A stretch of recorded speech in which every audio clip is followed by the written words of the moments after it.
大家好，我係蔡依晴，項目 N476，小學收了，作者林慕思。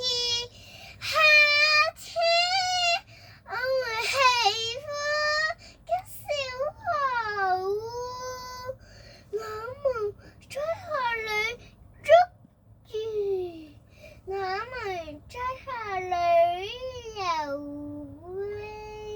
我們炒啊炒的小河，學校的笑着。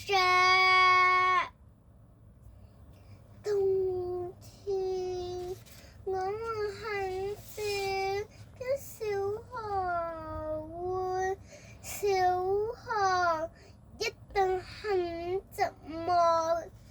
有一天我走到河邊，看到小河好瘦好瘦，河水真太彩的，他是不是也想念我們？